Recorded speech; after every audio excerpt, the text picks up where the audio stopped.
Shalli ala Sayyidina Muhammad wa ala ali Sayyidina Muhammad. Bu, Bu, Pak, ya kalah. Pak, nah cukup di rumah aja kalahnya. Sehat semua ya. Nah kita mau ngomong apa sekarang nih? Ngomongin tema dosa udah bejibun tadi itu banyak banget. Dari A sampai Z. Min alifihi ila yaihi. Sekarang apa yang kita bisa lakuin setelah kita tahu betapa kita banyak dosanya. Allah Subhanahu wa taala memfasilitasi satu fitur yang namanya tobat. Tobat maknanya ruju ilallah, kembali kepada Allah. Al-firar ilallah, berlari menuju Allah. Kebayang nggak kalau fitur ini dihilangkan sama Allah? Nggak ada tobat. Gitu orang buat dosa, mati. Mungkin dari kemarin kita udah nggak nampil di sini bu. Udah nggak bisa duduk, nggak bisa ibadah. Allah sediain fitur itu, namanya tobat. Nabi SAW bersabda, orang yang berbuat dosa. Lalu orang itu memperbaiki wuduknya, satu. Artinya dia berwuduk secara sempurna, tidak hanya lahiriah secara fikih, tapi secara batin. Dia meresapi makna wudhu itu. Yang kedua, setelah itu, thumma yaqumu fayusalli. Dia berdiri dan menghadap ke kiblat, melaksanakan sholat rakaataini 2 rakaat. Tadi yang pertama apa? Dia sempurnakan wudhunya. Bukan hanya fisiknya, tetapi wudhunya betul-betul dihayati sampai ke jiwa. Yang kedua dia sholat berapa? Minimal, bukan dibatasin. Minimal 2 rakaat. Lalu kita menyebutnya sholat sunnah tobat. Itu kan sholat sunnah mutlak yang diniatkan bertobat kepada Allah, namanya sholat sunnah tobat. Lalu setelah sholat dia yastaghfirullah, minta ampun ke Allah. Menggunakan fi'il mudhari, artinya minta ampunnya nggak cukup sekali itu. Istimrar, terus minta ampun. Terus minta ampun.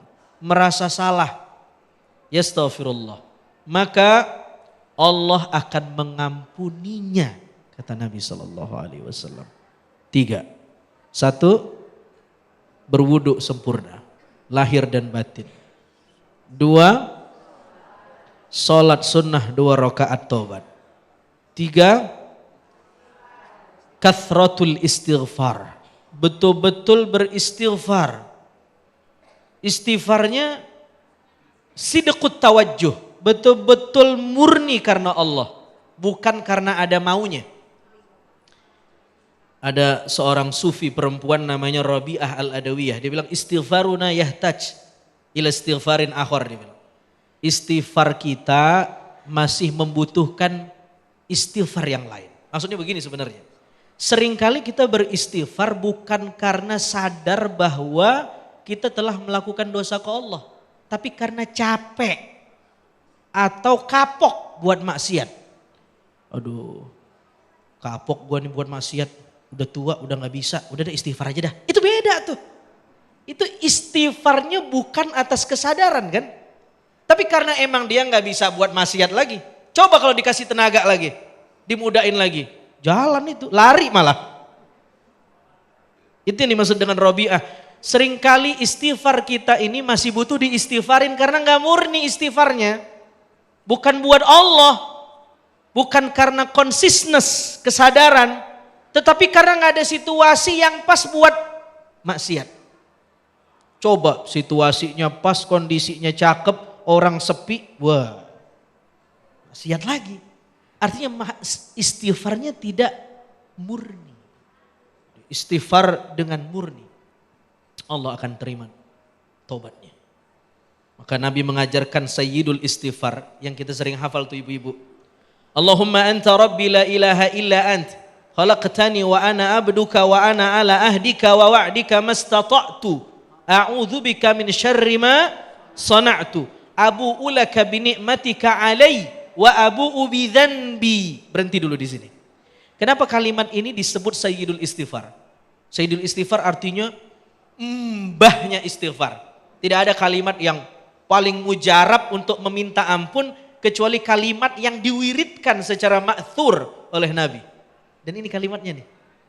Kenapa kalimat ini menjadi mbahnya istighfar, penghulunya istighfar? Ada yang menarik.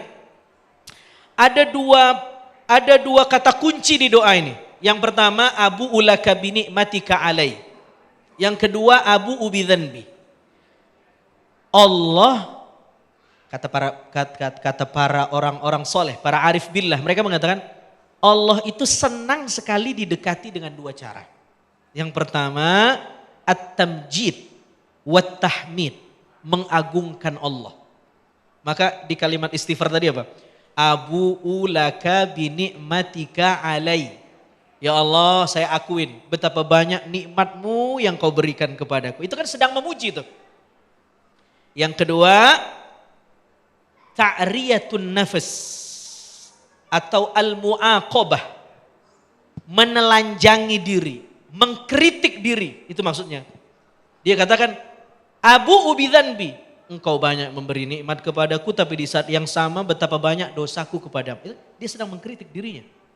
Dan Tuhan senang sekali itu. La yaghfiruz dzunub illa anta. Dan semua doa para nabi, umumnya tidak semua, umumnya isinya dua. Memuji Allah, mengkritik diri. Kita kenapa doanya tidak disenangi Allah? Mujinya dikit, mintanya banyak. Udah berdiri, saya duduk dah. Bagaimana?